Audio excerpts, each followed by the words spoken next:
एक जंगल में एक मोर और मोरनी रहते थे। मोर और मोरनी बहुत हंसी खुशी जंगल में रहते थे। एक दिन मोरनी मोर से कहती है, पिया जी हमें यहाँ से चलना चाहिए, हमें वहां चलना चाहिए जहां हमारे समाज के लोग रहते हैं। काफी सारे मोर मोरनी रहते हैं, हमें वहां चलना चाहिए। मोर मोरनी से कहता है, प्रिय अगर हम वहां चलेंगे तो रोज लड़ाई झगड़े होंगे। हम दोनों यहाँ जंगल में कितना सुकून से रहते हैं, वहां जाने की क्या जरूरत है। लेकिन मोरनी जिद करने लगती है तो मोर भी मान जाता है। मोरनी की जिद करने पर वो दोनों उड़कर एक नगर में आ जाते। उस नगर का राजा पशु पक्षियों की भाषा को अच्छी तरह से समझता था। उस राजा ने कराव शास्त्र की पढ़ाई की थी। कराव शास्त्र का मतलब यही होता है कि पशु पक्षियों की भाषा को समझ पाना। वह राजा सभी प्रकार के पशु पक्षियों की आज को समझ पाता था। हर जीव जंतु की आवाज को वह बखूबी समझता था कि वह क्या कह रहा है। दोनों मोर और मोरनी उसी नगर में आ जाते हैं।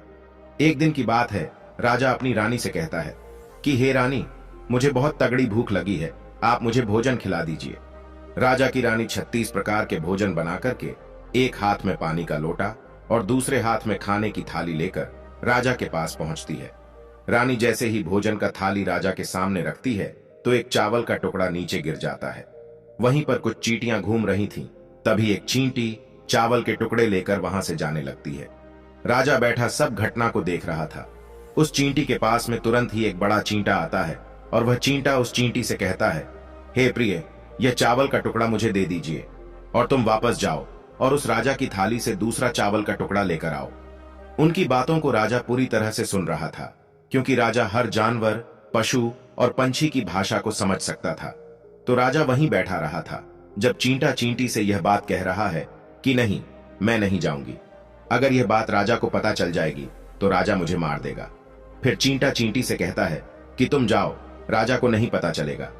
चींटी फिर जाने की कोशिश तो करती है, लेकिन फिर आधे रास्ते से वापस चली आती है और चींटा से कहती है, नहीं, मैं नहीं जाऊंगी, हो सकता है राजा को पता चल जाए और राजा मुझे मार देगा। राजा उन दोनों को देख रहा था।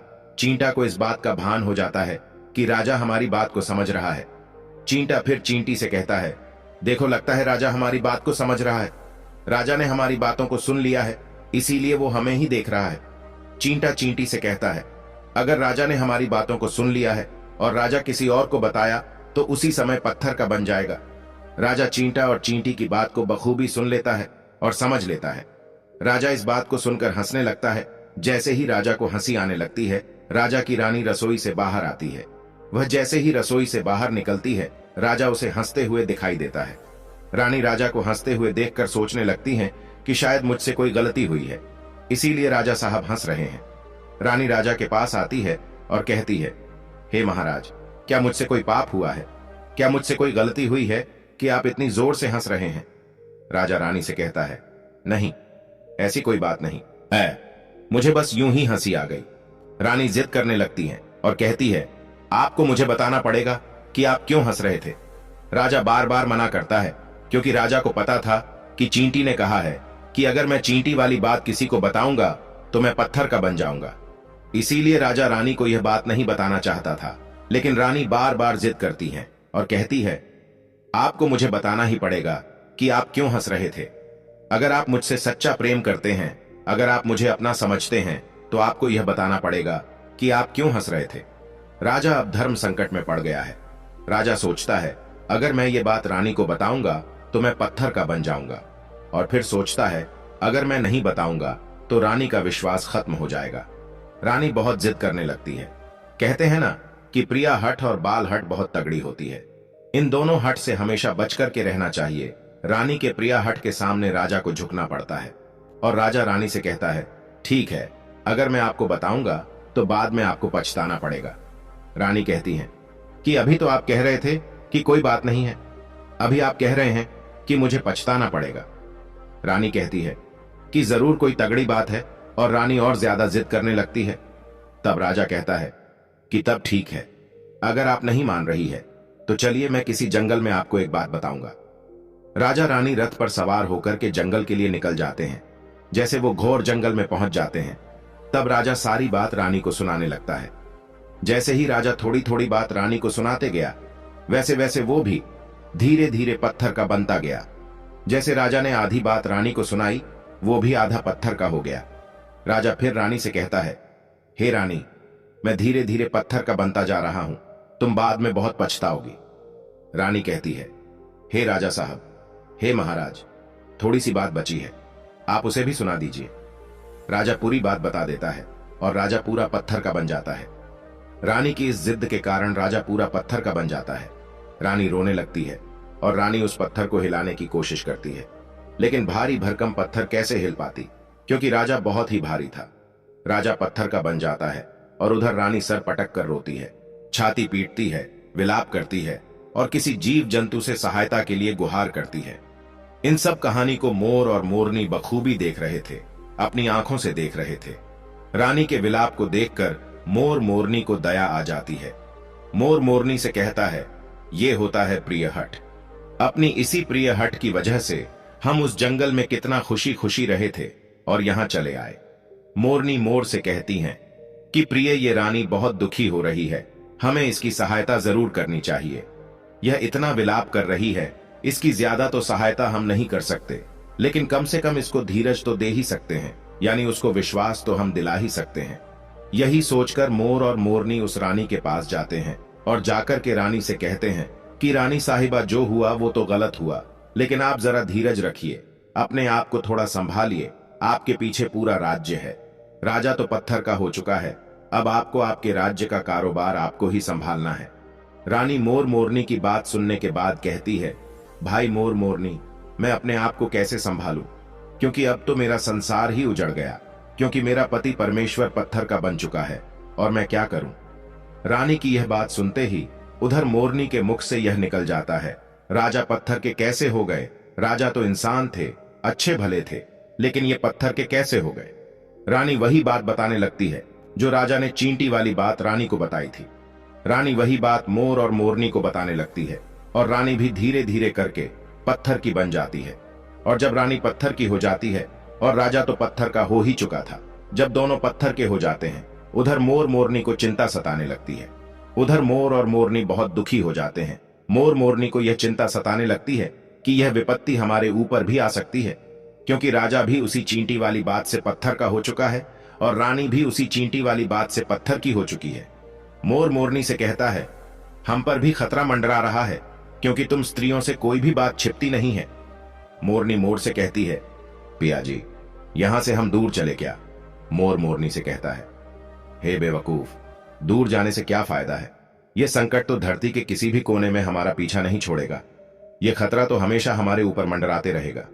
अगर जाने अनजाने में यह हमारी मुख से निकल गई तो हम भी पत्थर का बन जाएंगे। इसी बात को लेकर मां र और मोरनी बहुत दुखी हो जाते हैं, बहुत चिंतित हो जाते हैं। रात दिन उनको यह दुख खाया जाता है।